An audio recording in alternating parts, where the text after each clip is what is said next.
From the far reaches of space to the darkest places on Earth, join us as we explore the haunted, the cryptid, the creepy, and more. Exposing Reality Radio presents The Spectral Wolfpack Show, your paranormal nightmare, with your host, Alexander Bobolinsky.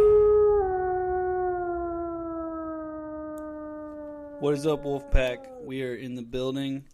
I'm coming off of a 2 or 3 day migraine attack. Feeling good though, because today was awesome. Let's see, what is some news for you guys? I got in the mail from Sandy Wolf this painting that J.P. Doyle did, and apparently he was kind of going through a hard time when he painted it, but we think that he might have transferred some of that energy into this painting because we've been getting spirit box replies about it being a portal, and it's this painting of this red doorway. Anyway, I got a video coming out on that soon, and you guys will get to see that. This weekend, we got the Hales Bar Dam Christmas event, which is going to be just a lot of fun. It's going to be awesome. Little Christmas celebration, investigation, party time. It's gonna be awesome. Definitely come out if you're in the area and are able to make that. In other news too, in February 9th, I'll be speaking at the Alabama Bigfoot and Paranormal. It's like a new conference that it's kind of like a first year thing, so we're definitely trying to share that around. It kind of came together at the last minute, and it's really actually coming together quite nicely. So, you know, there's some stuff coming up that's going to be pretty awesome. So our guest tonight, Miranda, has always been interested in the paranormal for as long as she can remember. As a child, you could find her in the library reading books about ghosts and folklore, or visiting with her grandmother, who would often share stories about growing up in the Appalachian Mountains. She began investigating with the team in 2013 and continued with them until 2018. Her role on the team consisted of photo analyst, video audio evidence producer, and marketing specialist, as well as investigator. While fully involved with the team, she found that in her spare time she was traveling and exploring a great deal on her own. She would often take photos of these locations and share them on her Facebook page. These photos started to get a lot of attention, and people began messaging her and asking her what stories were behind these images. This is how Ghost Biker Explorations was born. Now I'm going to go ahead and bring her in. The rest of her bio is in the description, along with the links to her websites and everything. So definitely check that out, and let's bring Miranda right in and see what we're going to talk about tonight. Miranda, what's up? Hey, Alex, how are you?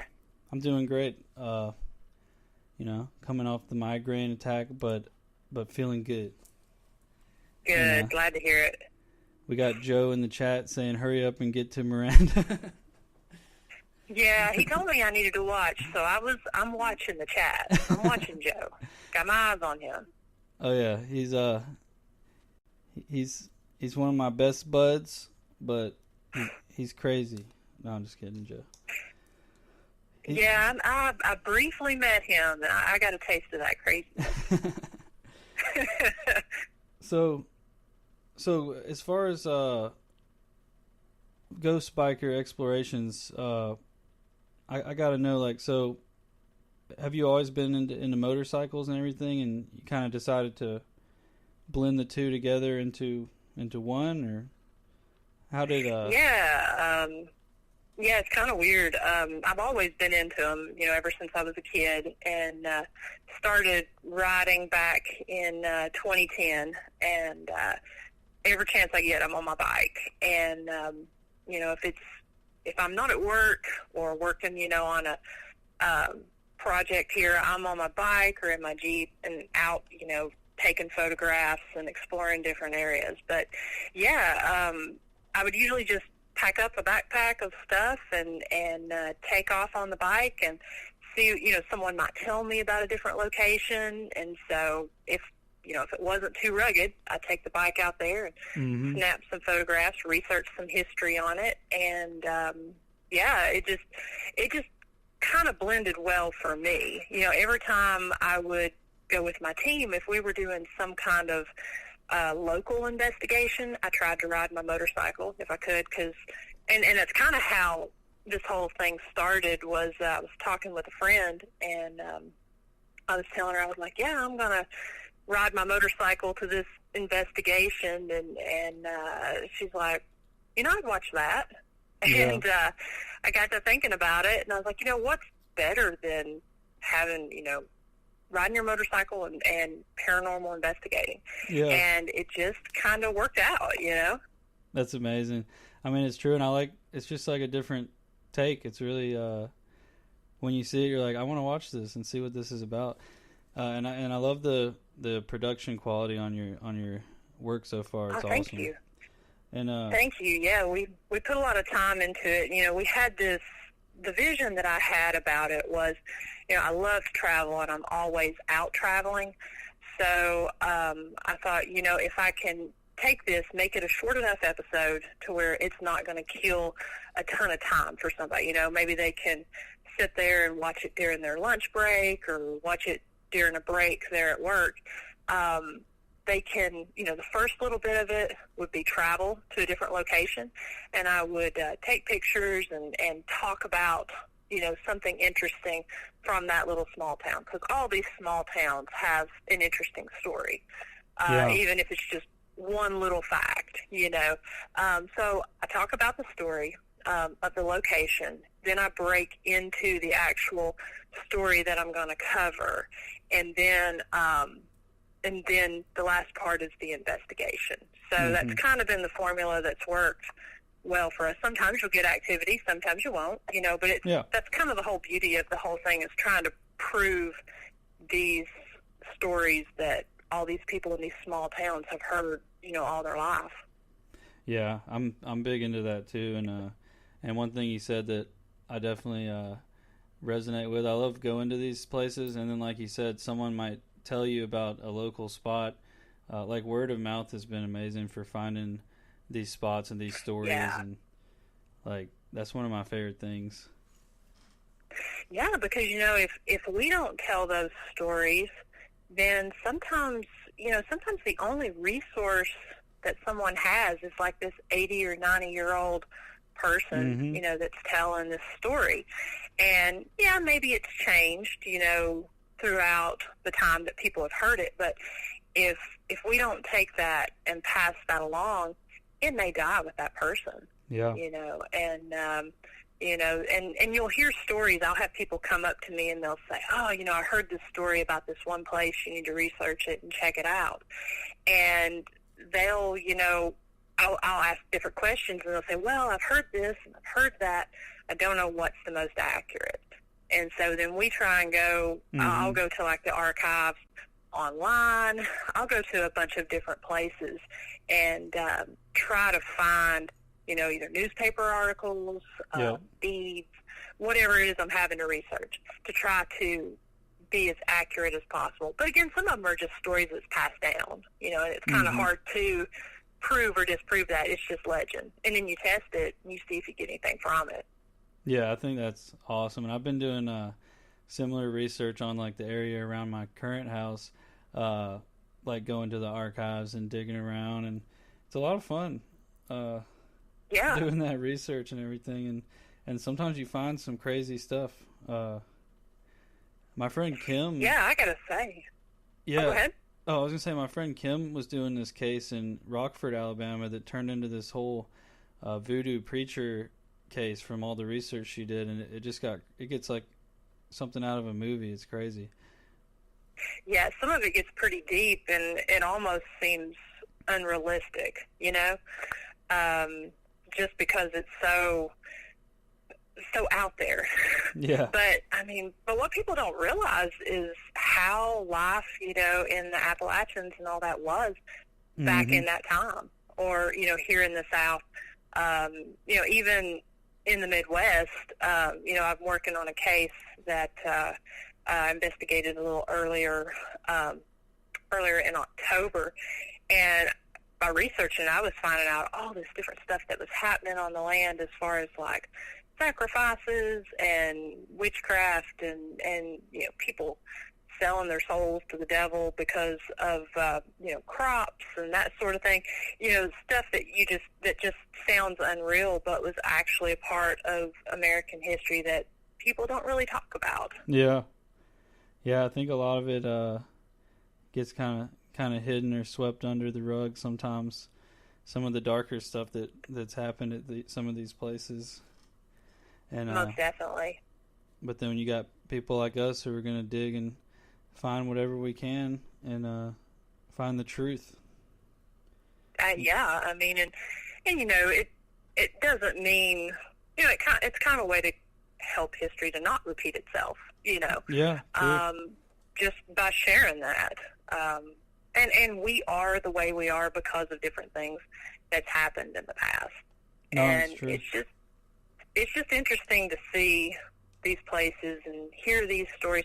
I've had from the season that we put out, we kept it fairly local here in East Tennessee for the first season. Mm-hmm. And, I had a lot of people who commented and who were actually visiting those places that I investigated, and they were saying, I had heard this, I'd heard stories about this place all my life. I didn't know the true story, or I've driven past this building all my life, never really knew what it was or the whole thing, and people who weren't even really interested in the paranormal, that were more interested in just history, they were tuning in and actually following every week, just because we do mix that history with the paranormal. We try to have a good mix for everybody. Reach out to the biker, the traveler, the paranormal enthusiast, as well as the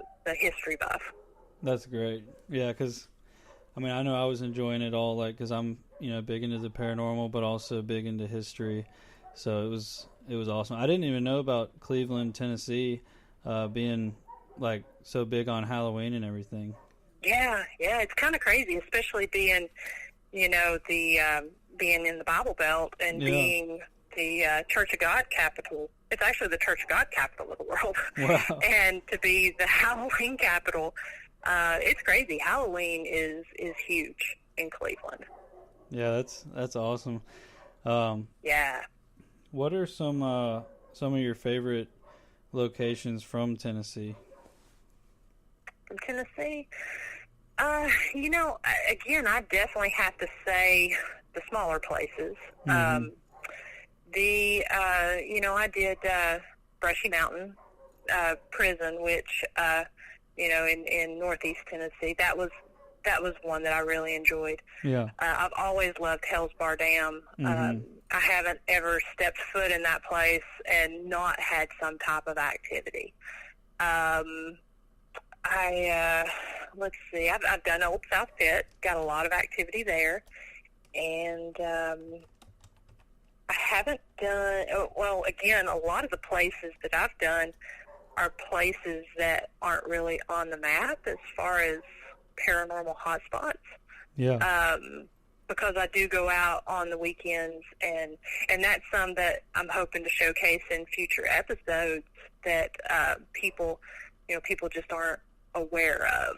It'll make them more aware of that area and the town, and then the story behind it, rather than, one of my favorites probably had to be that episode that we did, episode 2 in Charleston. Mm-hmm.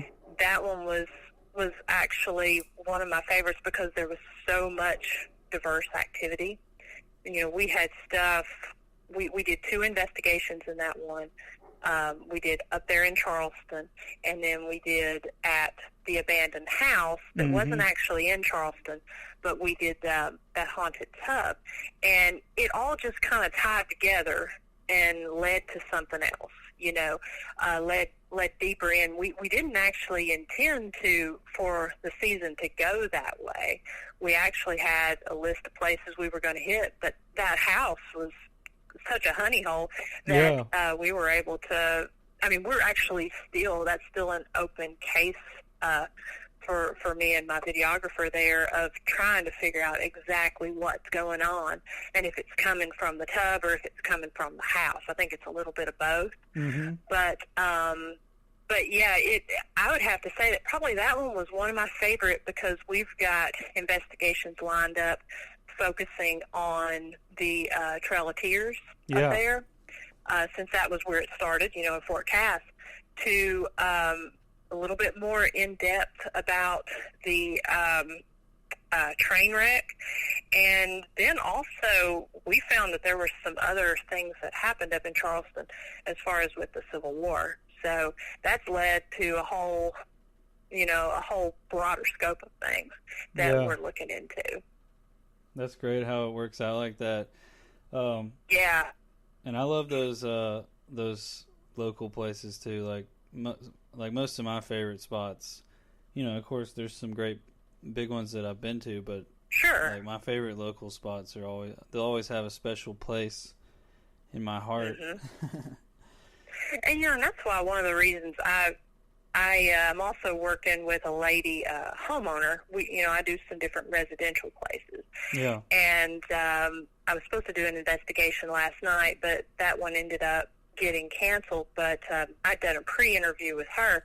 And, I just really enjoy, and it may even turn into an episode, but I enjoy the houses because I feel like that gives you an opportunity to kind of flex your, creative muscle as far as what's all the possibilities it could be. Everyone knows the stories at Waverly, of the nurse and mm-hmm. the doctor and all that. And everyone knows, Brushy, Jack Jet and all the different publicized hotspot places. They know those stories. But these houses, you don't know. And so you go in, you get to interview these very interesting people that's had these experiences. Some of them are terrifying, and some of them are scared to death, and you're there to help them. And others, they just want you to reassure them that they're not crazy, mm-hmm. That there really is something going on. And then again, sometimes it's just a high EMF reading or something that's affecting them. Yeah. It's something that can be debunked or explained. So I enjoy the houses because you get to do that, and then you get to go in, take that information, and research the land, research the place, research the backstories, and then you do the investigation, you get the information, and then you go back and follow up, just to make sure that everything is what really that first investigation, and maybe even the second investigation, is really just something that gives you more questions to ask. Mm-hmm. It doesn't, for me, it doesn't always answer everything. Yeah. So, so I enjoy, residential houses and stuff for that reason. I do too.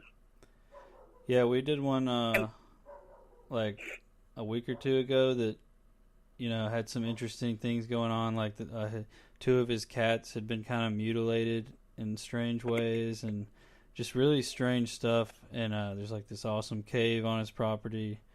But yeah, I love residentials as well.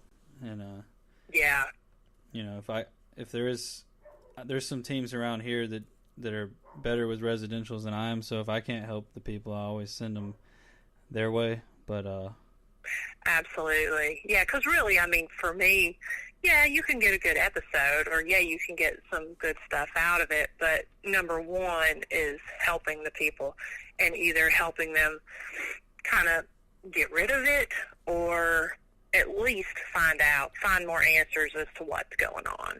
Mm-hmm. Yeah. And I've got a guy who's a demonologist that I've worked with on certain projects that he's been able to, help advise. Because again, most of the time, activity, a lot of people like to go and jump and say, oh, it's demonic. But mm-hmm. most of the time, it's just aggressive more so than demonic. I'm not quick to label it that. A lot of people get afraid of what they don't really know or what mm-hmm. they don't understand. And so but I've had some instances where there have been some negative spirits, and so I've consulted with him on some of the things that we've found, and if there's something that I don't feel comfortable handling, then I'm more than happy to pass that on to somebody else that would be able to, maybe be able to help that. Yeah, I think it's always great to have just all these different acquaintances that can help out, like, just kind of like the whole community of everyone that I'm friends with, at least. I'll always have people who I can ask certain questions to, or if I need help with a certain case or something, like, there's always someone that's willing to help and that's experienced with that kind of thing. So I think exactly, and you never can learn too much, I don't think. Yeah. And I'm constantly learning from people, and so I like to surround myself with, we've all got different techniques as far as the way we like to investigate. And even if it's just observing someone else, I really enjoy doing that and meeting other people, because, I mean, gosh, in this community, most of it's theories anyways, and so you just never know what someone else can bring to the table, and most of the time they may think of something that I'm not even going to think of. So yeah, I love it. I've met some incredible people since I've been doing this, and just interesting, to sit and talk about experiences they've had and different places, because it's so cool how you can investigate one location, get 5 people investigate it, and just talk about the commonalities that everyone has experienced at that one place, or the differences, because different people will bring out different energies. Yeah, I agree. So I absolutely love that. I do too. I love when places have like a log or something where you can go through and read kind of what other people have experienced, and on some of the local spots, like online, you can sometimes find in like chat forums and stuff, and sometimes I'll find some of that there too, and similarities. Absolutely. Yeah. And I'll do that with the big places. It's a little more challenging sometimes on these smaller ones, because all the places that I've done in this first season were all places that really no one has really investigated. So sometimes I kind of think that's why I've gotten a lot of information. I did a church once when I was a member of a team. We did this church, and man, I felt like I was getting bum rushed the whole time by just all these different spirits. And it was really because no one had really been in there. And, there was an old lady, there was a Civil War soldier, there was a child, there was at least 5 that I felt was trying to communicate with me, and it was just all at once, and so I felt like it was because just no one had really been there to talk to them, and they had a story to tell. Yeah. And each a different story. I've noticed that too with some locations that not a lot of people, or, probably no one goes to, that are just like, I'll go in there and I'll feel that too. Like I was at the Shelby Hotel. It's like this little bed and breakfast, and I felt like something was going on in there the day I was there, and then a door kind of shut on its own when I was upstairs. So it was just like, just a normal little place on the side of the street that no one really goes in, abandoned building, and then I go in and start having experiences and everything. And so are you do you consider yourself like psychic or any kind of sensitive, or what would you say about that? Yeah, I mean, I am sensitive. One of the things that I do, I've done it a couple times when I was with the team. I haven't done it on any episodes yet, but every now and then, and I'm kind of hoping to do it maybe on some of the episodes, but every now and then when I go into different places, I'll see certain things, and and it's more so features, and I'm an artist as well, and so I started an experiment last year where, if I'm sitting there and listening to maybe the spirit box or just kind of sitting in silence, because that's one of the things I like to do, is not pressure or anything, but just kind of sit in silence and maybe ask some questions. I'll start to see certain things, certain features. I've never seen like a full-on, individual. Like you, for instance. I've not seen anything like that. It's been more so like I might see kind eyes or high cheekbones or, thin lips. And so what I started doing was sketching that out. And I did it on 4 different occasions, and 2 out of those 4 different occasions, we were actually able to match it up with somebody who had either passed away or who was connected to the location. That's awesome. And one of them, I actually met the guy, and he was a home investor. It was at Octagon Hall, and he was a like a home investigator there. Worked there several days a week, and I hadn't met him at the time. And so when I was drawing in the slave kitchen. And what I did was, this was my 3rd time drawing, and I had an EDI box, I had a K2 meter, recorder, and I feel like there was something else, like a flashlight. And so I started asking different questions. I went in, and one thing I've learned from it is to not go in with a preconceived notion. Sitting there thinking, okay, I'm drawing in the slave kitchen, so I'm going to be drawing, a female black lady, that's a cook or something. So I kind of thought that at first, but when I sat down and started drawing, I actually started drawing a man. It's almost kind of like free writing, but a little bit different. So what I would do is, when I started seeing different things, I would start asking questions, and the meters would light up. And so, like, I was seeing certain kind of eyes, a certain kind of cheekbone, and then I started seeing, like a beard, gray in the beard. I couldn't see a hat. And so, I couldn't see hair, so I thought, okay, maybe it's a hat. Well, I went in and I started, drawing that. And so I would ask the question, are you wearing a hat? And then the meters would start to light up, or the flashlight would come on. So I drew what turned out to be this man, and I thought that maybe he was like a Civil War soldier or slave trader or something. Come to find out, it was a weekend-long investigation. And the very next day, the second day, when we showed up about 3 o'clock to get everything started, the co-founder of the team asked me to come over there, and he was like, you're going to want to see this. And so he introduced me to the guy. I actually did a podcast with him earlier this year, and he told the story. But I showed him the picture, and it was just kind of crazy. Wow.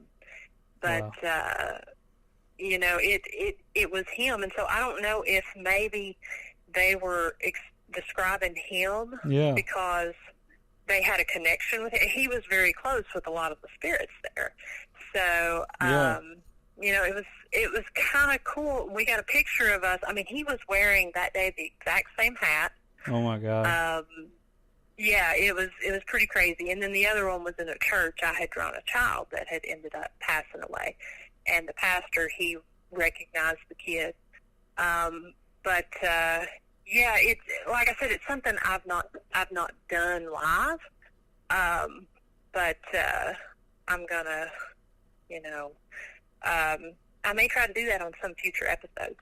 Yeah, you should. That sounds amazing, and what a gift. It's kind of awesome. Scary because you don't know if you want to put it out there, because it's like, well, what if I'm wrong? And then of course it's like, well, what if I'm right? And I know those times that it was right, it's almost like it's this adrenaline rush, kick in the gut kind of, sort of thing. But it's definitely something that I've wanted to look into further, because it's definitely different, and I don't know where it's going to lead, I guess. So and that's why a lot of the time when I tried it the other times, there was another time we were, I was with the team at that time, and we were doing a house. The lady had seen a child, and I ended up drawing a child. And what was interesting about it was I started drawing details on the outfit of what I was seeing. And when I showed it to her, the kid was wearing like a nightgown. The only thing I could tell is like it was a pinkish kind of, like a pinkish white sort of gown, but it had these embroidered flower-looking sort of things on the collar. And I was drawing those, and she was telling me, she said, she goes, she said, the what I'm seeing has this weird embroidery on the collar. And so I turned around, and I was like this? And, she said, exactly. So that was kind of interesting. She couldn't match up the girl that I had drawn because she couldn't really see her. She had just kind of seen glimpses of her. But, she was able to describe the certain aspects that I was drawing. So that was kind of neat. We didn't match her up exactly, but, that was pretty dang close. Wow, that's amazing. One thing I've been noticing lately with me, I'll, have this sudden feeling like someone's in this, there's something in this room, and then, one of the other investigators I'm with will be standing next to that room, and they'll be like, I just heard something in this room, and I'm like, I was just thinking there was something in there. And it'll be it'll happen several times throughout the night. And then, I see a lot of shadow figures lately. It's been increasing for me lately.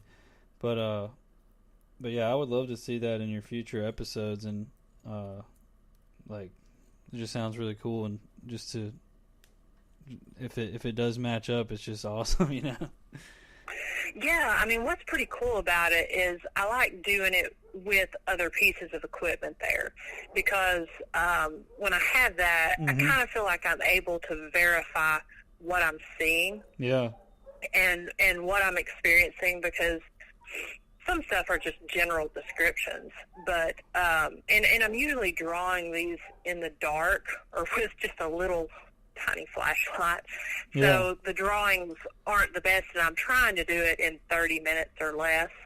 And I'm telling you, I can draw about anything, but portraits are not one of my strong suits. So, it's one of those things where, again, like I said, I just kind of try to just open myself up. And I try to be, I'm pretty particular about the place that I do that at, because sometimes, you have to, you really have to open yourself up. And if it's a truly negative or just someplace that I'm feeling uncomfortable with, I won't open myself up that much. Yeah. Yeah, I understand. There's been a few times in a place like that where I've kind of let my guard down too much and hasn't been good necessarily. That brings me into this next question from Joe. He wanted me to ask you about Revenant Acres and your experience there. Yeah, that was pretty crazy. That was one that's actually going to end up being an episode next season. I've always felt drawn to that place. I follow a lot of different investigators, and there's just something interesting about that house. And I don't know if it's because there's not a lot of history to it.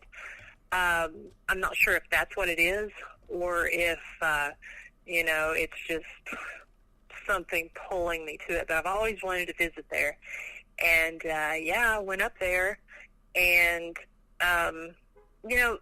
it all depends. The lady that was taking us through, she said, do you want to know the history of the place and what other people have caught? Sometimes I don't want to know, because sometimes I want to see, if what I'm getting is on par with everyone else. But, a lot of people know what some of the folks there have gotten. There are 2 documented cases of possession that's happened in that location. And supposedly, in the upstairs room, it's Seven's room. Well, there's definitely something to that, because we were there from about 7 that afternoon until noon the next day. Mm-hmm. And, I had a lot of weird stuff when I was up there, as far as like a child that was wanting to, calling out to me, calling mama and that sort of thing. But, we didn't actually investigate that room until the next morning. But I'd have to look back, but I know I got 7 and Satan, and several of those that I thought was Satan may have been 7. Mm-hmm. But I know I probably got that about 15 different times. Yeah. And we slept in separate rooms. Nice. And I slept, I had more activity from the downstairs area than I did from the upstairs.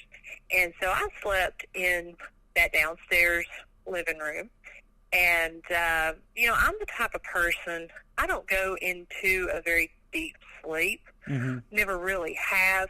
But we slept about 2 hours because we were going to investigate another place that next night. And so we slept about 2 hours so we could drive.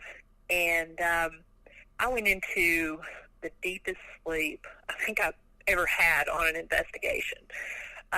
So much so that we had a REM pod, 2 flashlights, and 1, maybe 2 K2 meters sitting up on the piano in that room. And I had 2 cameras on me, and it was going off like crazy. I mean, it was even screaming, the K2 meter was. And I didn't even hear a thing. Mm-hmm. My friend who was with me, she was laying in front of the recorders, or in front of the monitor, and she was seeing it going off. And so, anyways, started screaming. I woke up, and of course I walk in there. I'm like, oh my gosh, did you hear all this stuff going off? And so, we had all that on video. And after, about an hour or so after we all kind of got up, because it was really cold up there. Yeah. It was in October when we went. And so we went up there and did a session upstairs, about a 30-minute session, with we just got some incredible, crazy stuff up there. And that night, we went to a different location. When I got up the next morning, I noticed I had a couple bruises on my leg. Wow. And by the time I got home, I showed it to my friend, and she's like, yeah, you got them on that side, you got them on the back. And then we had about a 7-hour drive home. And so, we get up, we get our stuff loaded up, we head on home, and I was supposed to meet with my producer that evening, and because we were working on more videos for season 1. And as I'm getting ready to meet him, and I'm changing clothes and everything, I noticed more bruises. And so I had what looked like, I did a video of it, and like I said, I'm going to show on this video, but I had a total of 7 bruises. One on one side looked like just little small bruises. On the other side looks like a whole handprint. Wow. And then on my butt cheek, I have what looks like a huge bite mark. Oh, my God. And I didn't feel a thing. So the only thing I can think of, we've not gone back and reviewed all of the video evidence, Mm-hmm. but I think it probably happened when I was sleeping, because what's odd about it is I'm a light sleeper, and my friend that's with me is a very, very heavy sleeper, and she couldn't sleep. So, it was just, like I said, I didn't feel a thing and didn't really think a lot of it, but it's worth documenting all that happened. And then the fact, I showed Joe when I saw him, because I didn't know that I didn't know there was any connection, with all this, with 7.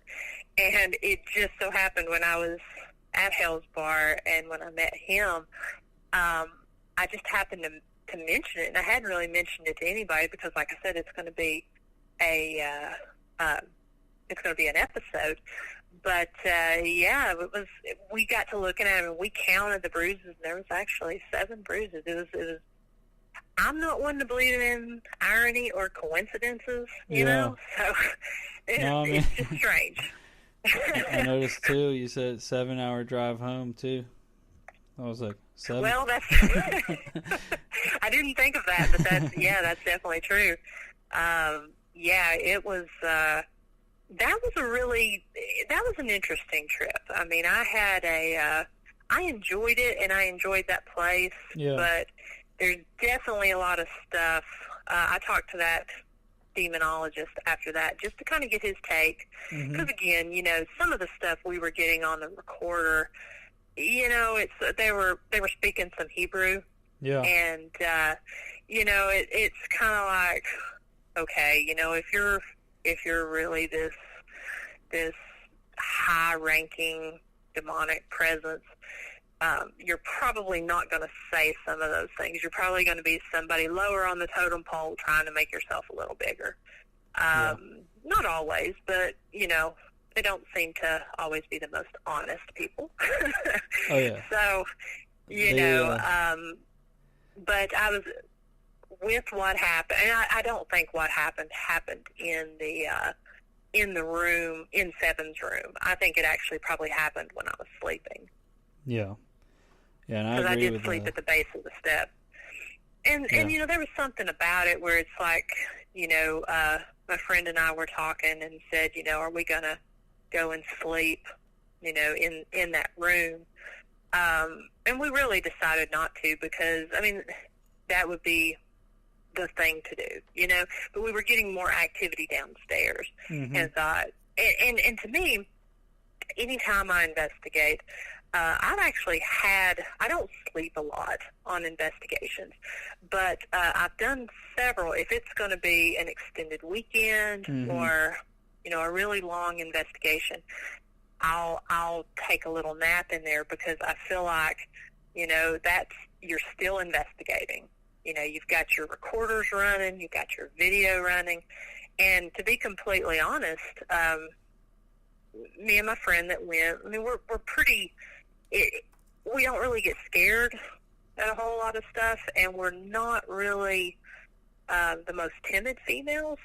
And so I feel like, you know, the lady who gave us the tour, she said, you know, we feel like it's possessed guys before we feel like it's wanting to possess a woman. And, you know, we kind of felt like, you know, we felt like the reason it did what it did when it did it was because, you know, when you're sleeping, that's when you're at your most vulnerable point. Yeah. You know, you're not on your guard. And so I think that's why we got the activity that we did, was because, you know, we did lay down and go to sleep and kind of open ourselves up, I guess, in a way. Definitely. You know, because we didn't get that, or we didn't realize. We had activity the whole time, but we didn't realize that we were getting that activity.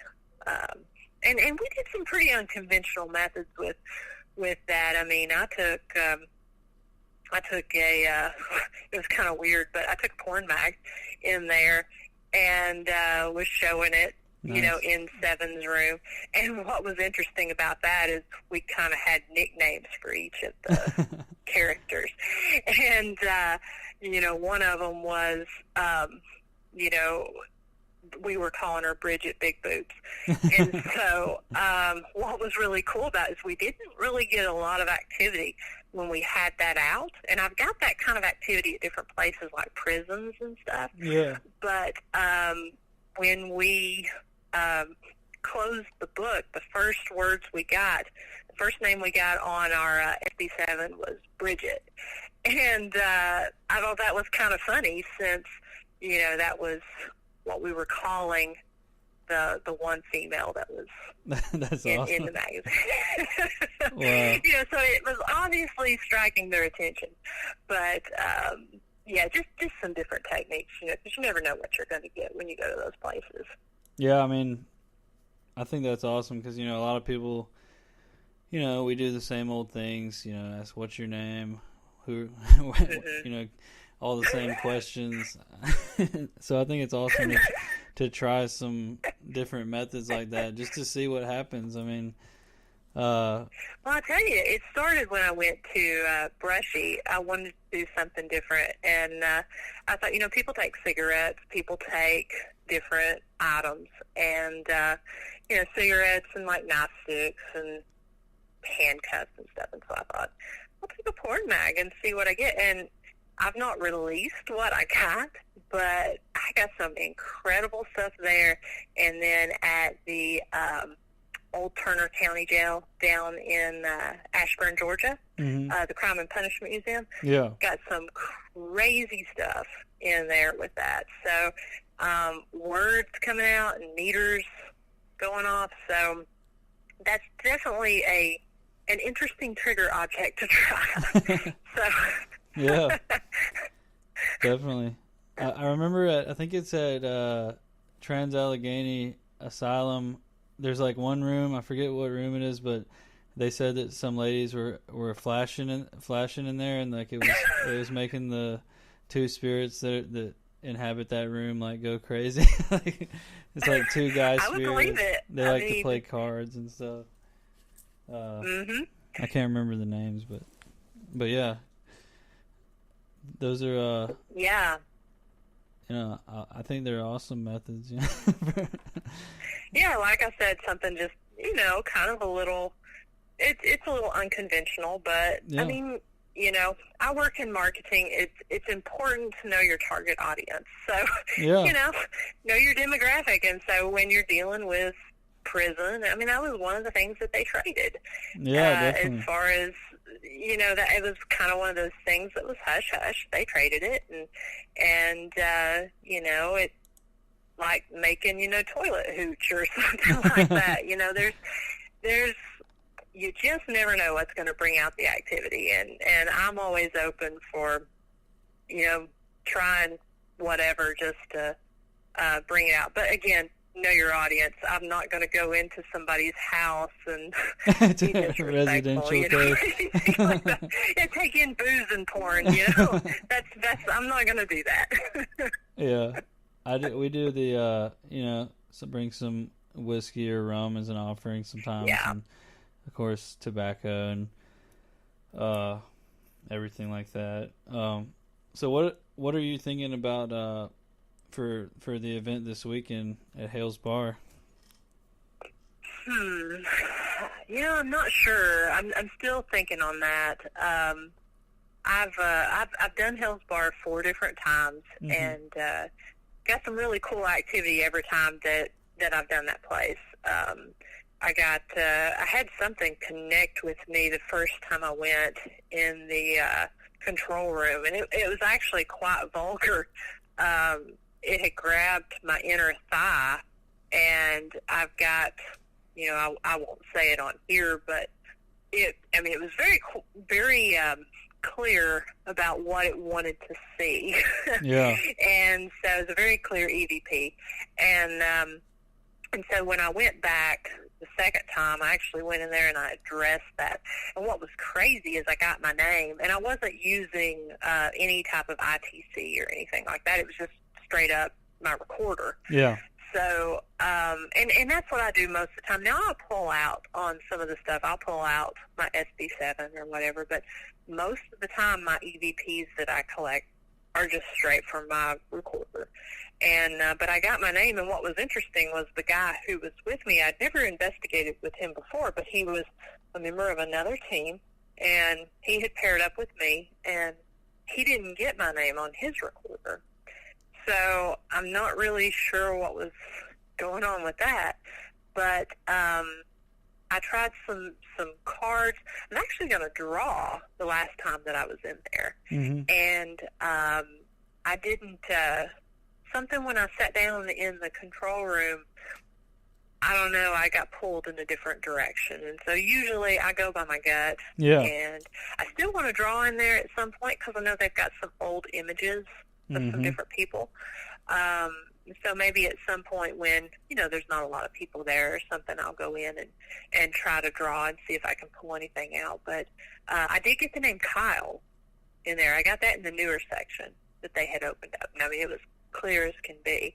Yeah. But I've got some ideas going. I know you all have done Hell's Bar quite a bit, haven't you? I know Joe has. Yeah, Joe's been like numerous times. I've been twice. One night the first time, and then the next time we did 2 nights. So I guess three times total so far. Uh-huh. And yeah, every time has been awesome. The first time it was like a January investigation. Me and Eric from Epic, he's gonna be there this weekend as well. And we just had like an in-your-face haunted, like crazy night. It's like one of those good nights.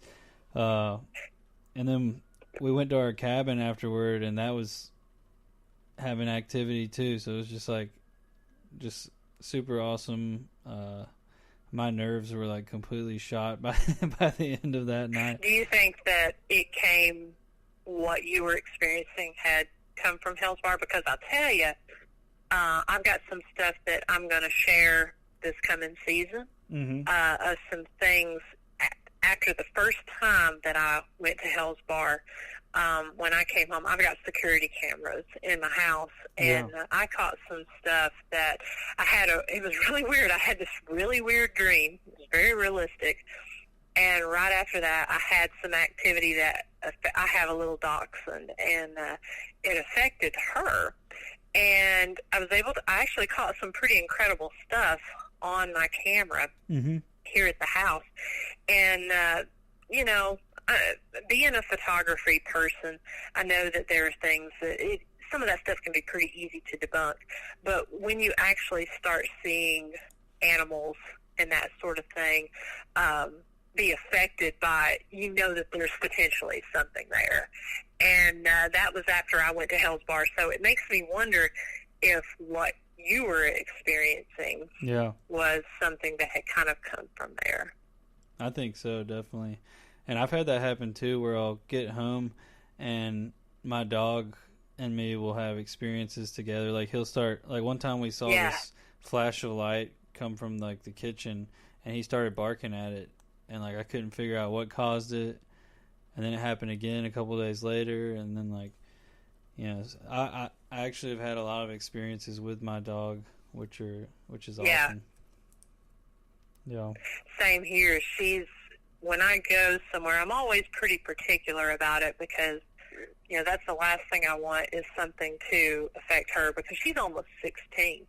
But I have had things that are weird happen after I've done certain investigations. I mean, I tell you, one of them, it was even so weird. I've got a bookshelf, and I've got the video to go along with it, where I've got all Stephen King books on that bottom shelf. And I kid you not, I came home at lunchtime, and that dog had pulled Cujo out of that shelf, oh my God, ripped the dust jacket off of it. And so I thought, okay, I'm going to have to pull that video. And I pull it, and I actually shared it on Facebook, but I'm going to share it on my Ghost Biker thing later on this season. But she pulls it out. She doesn't touch any of the other books, pulls it out, and you know how dachshunds are. I mean, they got those little T-Rex arms. They can't hardly pull anything out. She pulls it out, tears that off, doesn't touch a single other book. That's so it's just, and she looks around toward the camera before she does it. So it's just interesting how it will affect them. And I set a recorder up here in the house after I had got the different activity on my cameras, and I got a child. And so it kind of made sense to me that whatever it was that was in here, whoever it was playing with her. That's just kind of how it seemed. It didn't seem malevolent or anything like that. It seemed pretty benign. That's wild. Yeah, especially just that book Cujo, though. I mean, what are the odds of that? Yeah, she was like, Mom, sleep with your eyes open because I'm watching you. That's awesome and also extremely cute because it's a dachshund. Eric has 2 of them too, and they're just so cute. I love those dogs. And her being old like she is, yeah, she's And I think she's always, because back years ago when I lived in a different house, I had a lot of activity in that house. I was married at the time.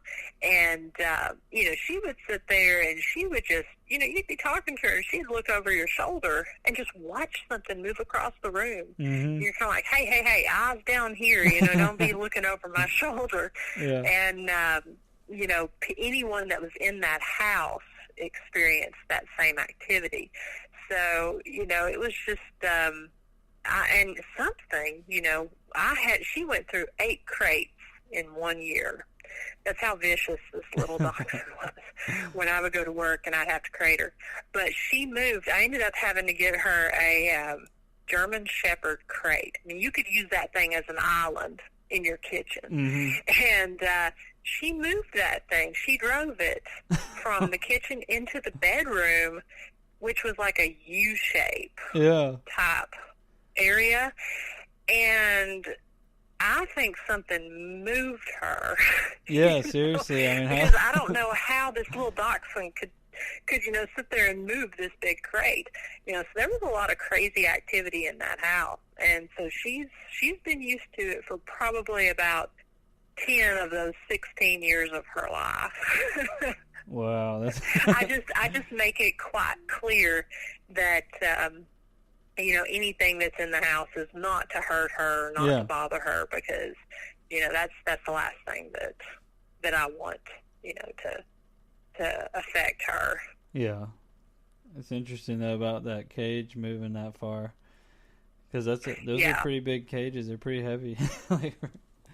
Yeah, I really honestly have no idea how she did it. I mean, we came home one day from work, and it was actually in the bedroom, and you had to drive, in a U-shape kind of direction to get that in there. So, I mean, I put a recorder up, and I got something in this current house that I'm living in, say her name, and so, so she's not, I mean, it's not common that I have stuff follow me home, because I try to safeguard against that, but there have been a couple times where something has followed me home, and and unfortunately, it showed itself, but after it kind of seems like anything that's been there, it's just sort of, when I acknowledge it, that I've seen it or, captured it on a recorder, it moves on like it's a traveler. Yeah. Yeah, I've definitely had some similar experiences here at my house. Before we close it out, I just wanted to mention, guess what cabin me and Eric are staying in? I think Joe's staying with us too, at Hales Bar Dam. Guess what number cabin we got? Are you kidding me? No. Is it 7? Yeah, we got, Eric was like, you're not going to believe it. And I was like, what? And he's like, we got cabin 7. So you all have had a lot of experiences with 7 as well. I know Joe has, and he was telling me that there were some others. So I just absolutely can't wait to meet you guys and talk a little more about that, because that's been that's almost been a pivotal point, as far as different things that have happened as far as my experiences. So, that's pretty crazy. Yeah, we'll definitely talk about it all this weekend and everything. Nice. Before we do go ahead and tell everyone how they can find all your stuff, and any last words or anything else you wanted to say, and also for anyone in the chat and anyone listening, that I did put all the links and everything in the description as well, but you can go ahead and tell everyone too. Yeah, again, thanks for having me, Alex. Yeah, you guys can watch my first season. There are 5 episodes, and you can watch that either on my Facebook page, Ghost Biker Explorations. You can go to my website, which is www.ghostbikerexplorations.com. We've got all the seasons, or all the episodes on there. We've got the behind the screens where we talk about the tools that we use and any extras that we've shot.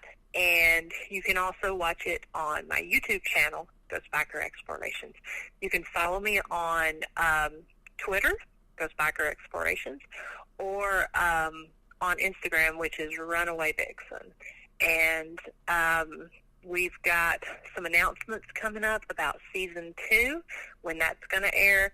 And we've actually got an episode that's going to air next Tuesday. It's kind of bloopers and some behind-the-scenes stuff. We'll be having more information about that, as well as going back to our live season finale. And we're going to we had 5 pages worth of stuff that we caught during that. So we're going to re-show that and give shout-outs and everything to everyone that helped. So again, I hope you guys will go to my page, like it, check it out, and come to the event on Saturday and meet me. It's going to be awesome, and we'll definitely have to do we'll do another show sometime, and because there's always so much more we could continue talking about and everything, and so we'll have to do this again sometime. It was really fun. Absolutely, thank you, man. I appreciate it. Yeah, no problem, and I'm excited to meet you on Saturday and investigate, and it's going to be cold and awesome, though. Yeah. Yeah, it'll be a great time. We'll keep Joe in line, because I know he's going to take a couple people to keep him in line. Yeah. Me and Eric will do our best. We'll have him on a tight leash. No, I'm just kidding. But, you better. But anyway, thanks so much for coming on, and have a great night, and look forward to meeting you and seeing you this weekend. Absolutely, man. We'll see you then. Awesome. All right. All right. Bye.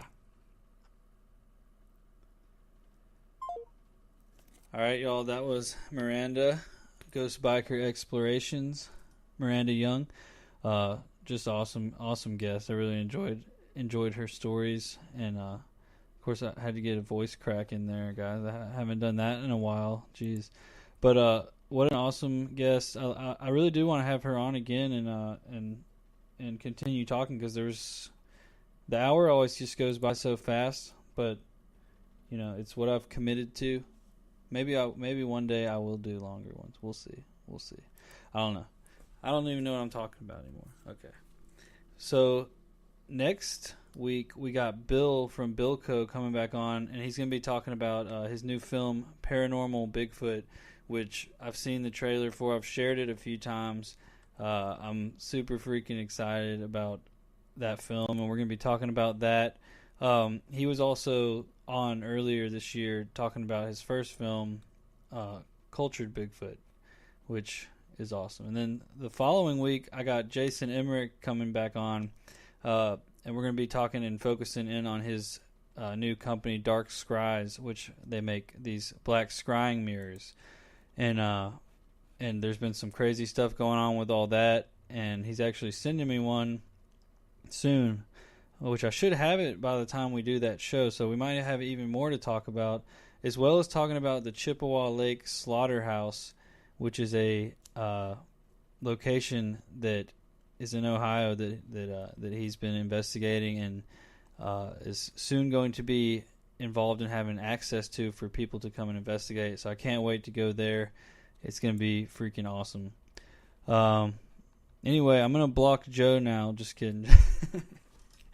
Joe, you're crazy, man. Joe is crazy. But we love him. We love him. It's a love-hate relationship with Joe. Anyway, you're right, Kim. I forgot to make her howl. It's one of the things I always forget. But don't worry, I will howl at the end. But let's see. Is there anything else that I wanted to tell you guys before we close this out? There was something, but I can't remember it. So we are going to close this out. Huge thanks to Miranda Young of Ghost Biker Explorations for coming on. It was an awesome show. I really enjoyed all the stories, and she just has a similar style that I do of going to these local spots and local legends, and those are like some of my favorite things to explore and to find, and actually in the process of doing that now with a possible new location. So anyway, guys, I hope you guys have a great night. be on the lookout. I'm planning on doing a live stream real soon. I've been battling the usual seasonal depression. And we also had the Mercury retrograde. And then I've just been swamped at home and at work. So I've been just super busy trying to stay on top of everything. I hope that you guys understand. And do not worry, though. Big things are coming. I've been working very hard on some new projects. And big things coming. So anyway, guys, I hope everyone has a great night. I look forward to seeing anyone who can make it to the Hales Bar Dam event this weekend. It'll be me, Miranda, Joe, Eric, and I think Miranda's another person from her team that works on Ghost Biker will be there. So anyway, guys, I hope you guys have a great night. Be on the lookout for the video coming about the painting that Sandy sent me, because it's going to get pretty interesting with that. And yeah, you guys have a great weekend, great rest of the week. And yeah, I will see you guys next time.